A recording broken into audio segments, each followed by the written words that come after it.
اللهم صل على محمد وعلى آل محمد. بسم الله الرحمن الرحيم.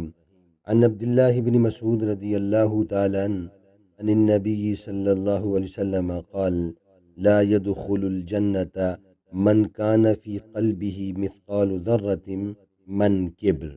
فقال رجل: إن الرجل يحب أن يكون ثوبه حسنا ونعله حسنا. قال: إن الله جميل يحب الجمال. الكبر بطر الحق وغمط الناس. رواہ مسلم. حضرت عبداللہ بن مسعود رضی اللہ تعالیٰ سے روایت ہے کہ نبی اکرم صلی اللہ علیہ وسلم نے فرمایا: وہ شخص جنت میں نہیں جائے گا جس کے دل میں ایک ذرے کے برابر بھی کبر ہوگا۔ ایک آدمی نے سوال کیا: آدمی کو یہ پسند ہے کہ اس کا لباس اچھا ہو، اس کے جوتے اچھے ہوں؟ آپ نے جواب میں فرمایا: یقیناً جمیل صاحب جمال ہے اور وہ جمال کو پسند فرماتا ہے۔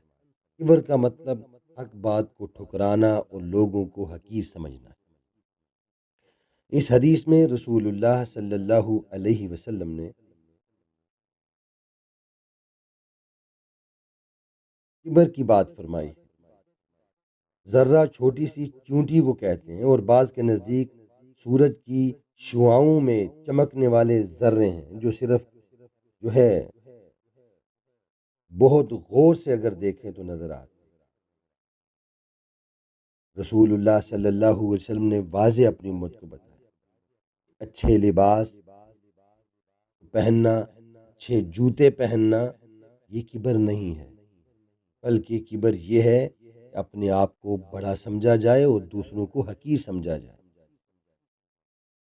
خود کو بڑا سمجھا جائے اور دوسروں کو رینگتا ہوا کیڑا سمجھا جائے۔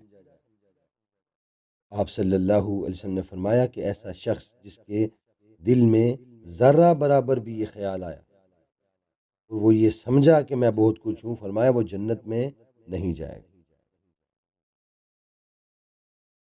اس کے اوپر آدمی نے سوال کیا کہ جو اچھے لباس یا اچھے جوتے پہنے، آپ نے فرمایا کہ نہیں، اچھے جوتے پہننے چاہیے، مال دیا ہے تو اپنے اوپر خرچ کرو، اچھے کپڑے پہنو، لیکن دوسروں کو حقیر نہ جانو۔ اللہ خوبصورت ہے اور خوبصورتی کو پسند فرماتا ہے۔ تم اپنے آپ کو خوبصورت بنا کے رکھو لیکن دوسروں کو حقیر نہ جانو۔ اسلام ہمیں بڑا خوبصورت درس ہے۔ یہ حدیث ہمیں سبق دیتی ہے اپنے آپ کو کبھی دوسروں سے اونچا نہ سمجھیں، بلکہ اپنے آپ کو ہمیشہ نیچا سمجھیں۔ اس کے اندر اللہ تعالیٰ